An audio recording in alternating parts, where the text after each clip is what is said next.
Hello, I got it to work today. Sometimes it works, sometimes it doesn't. But here I am today on Thursday with your live session from yours truly, Catherine Hood, or some of you know me as Coach Catherine. I absolutely love my, let's see here. Something's popping up. Oh, I think we're good. Sorry. Technical issues. I love coming on here and talking about different topics that are either weighing on my mind or weighing on your mind. So if there's something that you want me to talk about specifically, reach out to me. I'd love to entertain that. Today, I wanted to focus on why we focus on the negativity. So have you ever found yourself dwelling on an insult that you were given? Doesn't matter where, somewhere, somehow, some way. It could be at work, could be on social media, could be one of your family members or your friends, and or maybe you're just fixated on it. Like you're just like, I can't believe they said that. Criticism withers us. It really does. Whether that comes internally from our own self talk, or criticism from others, it withers us and has a greater impact than even compliments. Negativity also draws more attention than good vibrations. Always, always, always. The reason for this is that negative events have a greater impact on our brain than positive ones. Okay, so psychologists refer to this as negative bias, right? I was actually going to title it that, negative bias, but I figured nobody will click on it. Nobody's even going to want to talk about that.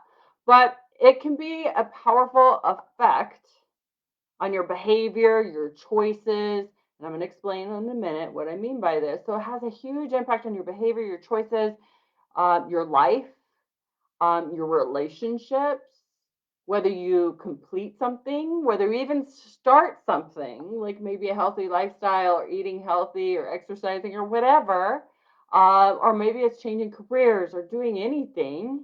This negative thing, this pattern, this bias, which we all do at some level or another, can have a huge impact on your life. So here's some examples I want to give you.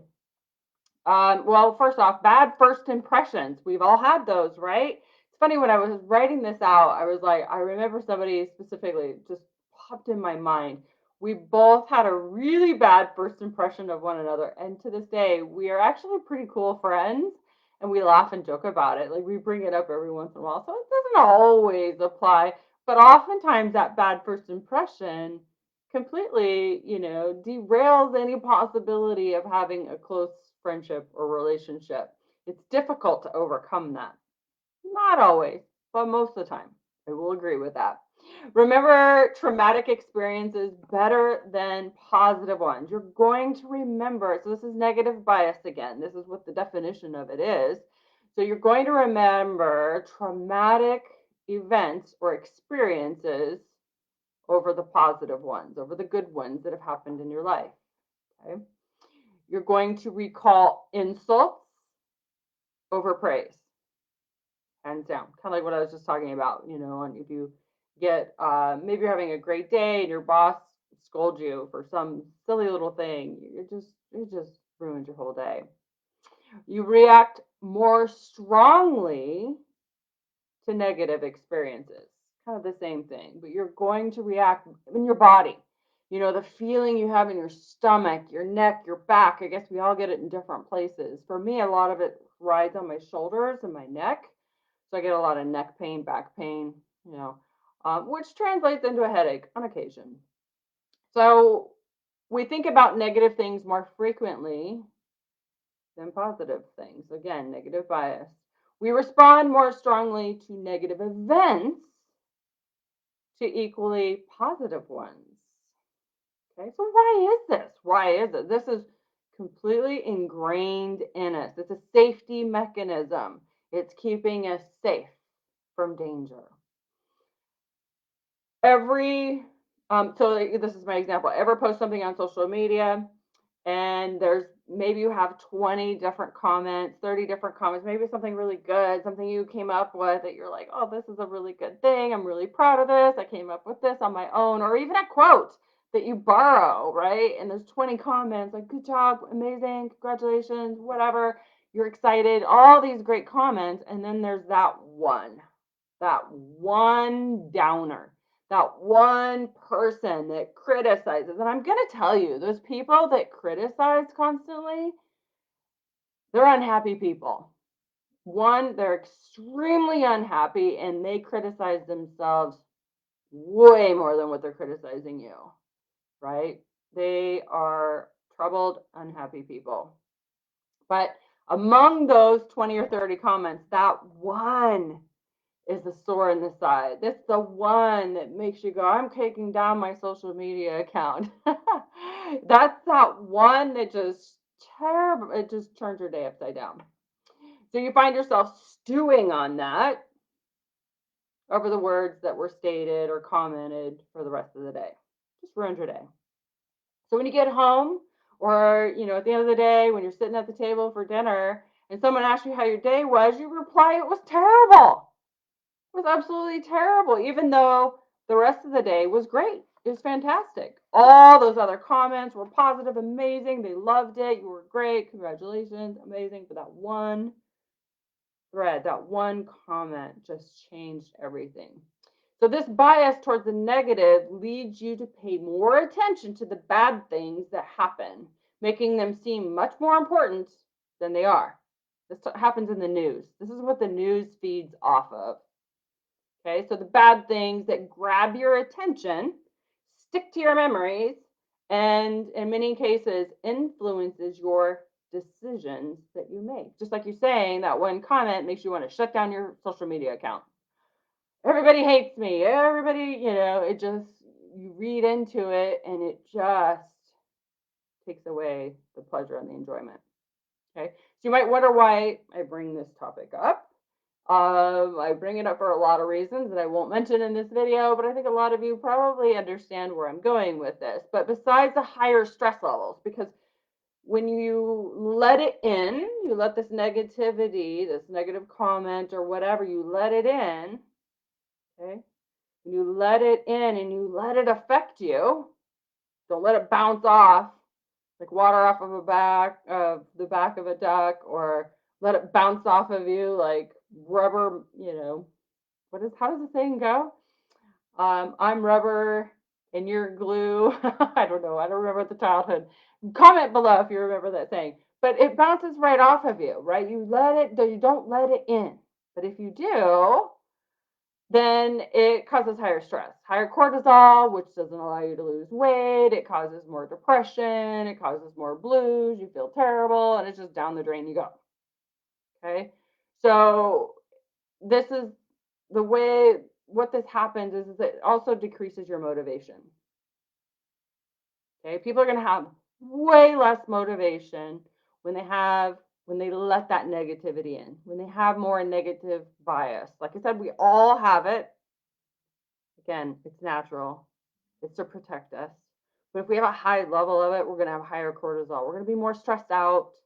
We're not going to take care of ourselves. We're going to skip moving our body. We're going to skip eating healthy, and it's just down the drain we go. So when an incentive, so I want to kind of flip it a little bit and kind of give you also something that I see a lot in my clients and what I mean by motivation. So when an incentive is framed as a means of gain, so something that is when the same incentive will help you avoid something, it's actually better in a lot of people. So here's how I'll explain. So rather than focusing on what you want to gain, maybe a healthy body, you want to look cute, you want to fit in cute clothes, like these are all positive things. So instead of focusing on the positive, working towards that positive thing, good health, all the good stuff. It also, some people that have high negative bias would be better at focusing on the negative stuff. So here's an example on health. Now this is extreme, so sit tight. But what if you focused on death? What if you focused on losing your ability to walk? What if you focus on those negative things? Because then you're working with how the brain actually works, how we're designed to protect us from bad things, from dying, really. It's really what it is about to. So we would focus on the negative things. And I actually don't promote this. This isn't some of my coaching skills. This is actually just one of my thoughts, my paradigms. Like, well, what if? What if? Because I do have those clients that struggle. They get on the struggle bus and they get off the struggle bus and they get on the struggle bus. So what if that is that personality type that requires a little bit more, let's think on the extreme things. What's going to happen if you don't? Maybe that's a talk that we need to have a little more often. I don't know. Everybody's a little different. So here was an example I wrote out. Instead of thinking that you will gain a sexy toned body by working out, perhaps reframe it to, I will have to give up my freedom of walking if I don't get my health under control. So it's not too bad. It's not like doom and gloom, but kind of. It's truthful. If you don't take care of your health, make those small little changes. I think I posted in the group today's Rome was built one brick at a time. Those small, tiny changes, one brick every day, it adds up. Just slowly make changes, slowly do what it takes to give. So many people that I talk to do the extreme stuff, and you can't stick to it more than 6 weeks, period. But evolutionary perspective suggests that the tendency to dwell on the negative more than the positive is simply one way the brain tries to keep us safe, because the negative information causes a surge in activity in the critical information processing area of the brain. So our behaviors and our attitudes tend to be shaped more powerfully by bad news and bad experiences and bad information. That's why the news, the TV, the radio, all those things, they know this, right? They know because it gets them higher ratings. They know, they've done the studies, they've done the research. They probably have a team of psychologists like, how do we, trigger their brain? How do we shake them up? How do we get them excited? How do we rile them up? Well, I'm going to tell you, I don't watch the news. My TV has been in storage almost 3 years now. That was on purpose, but it kind of is nice not to be attached to the news. But it is true. Maybe there's something to this.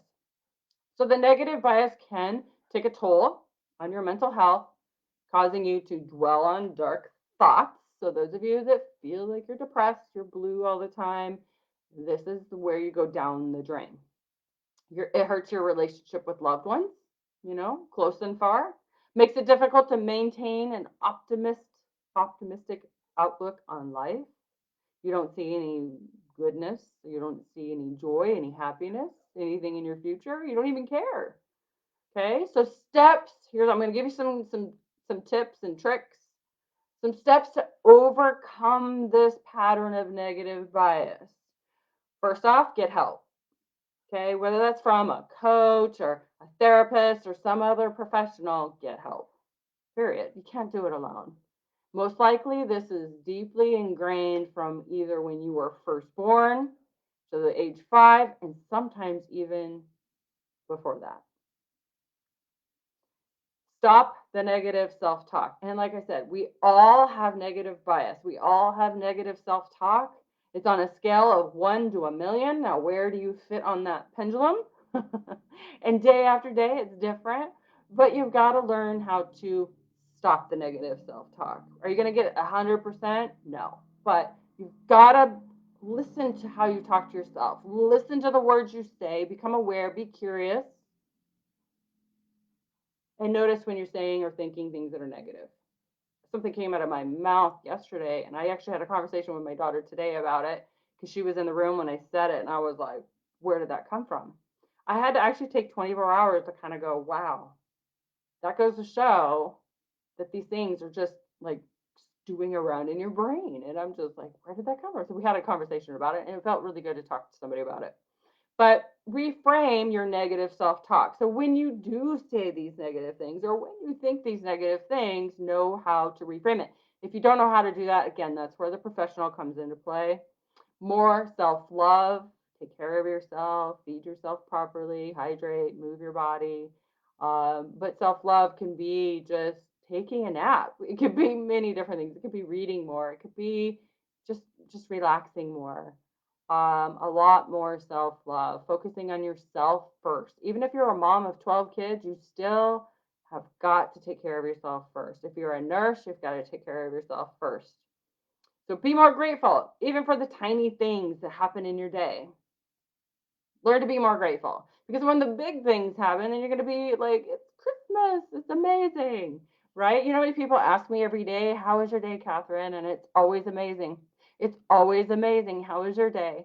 It's amazing. It's always amazing. Always. Because I'm here. I'm able to respond to you. If that is a mental shift, it's a huge mental shift. I can't say that I've ever responded in a negative way, but also you got to really believe it. I know that I've responded in a positive way and not really had a lot of heart and soul behind it. It was very empty, but I've learned that, and that takes time. Okay, so being more connected with others, we are human beings that need to be connected with people, and I'm not talking about on Zoom.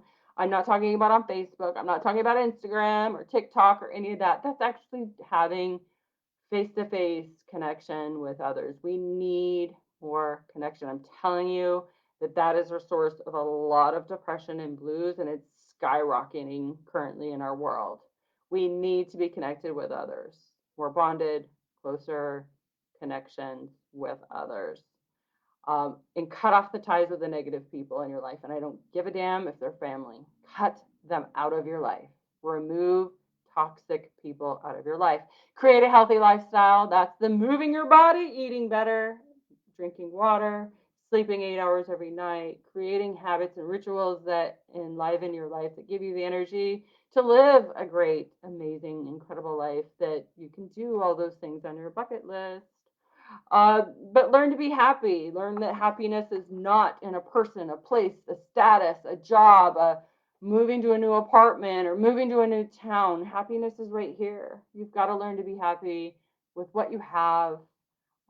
It's not winning the lottery. Ask any lottery winner. They usually burn up that money in 3 years and wish they never would have won it. Talk to all the famous people that have committed suicide that appeared to have it all. Same situation. Happiness was not in here.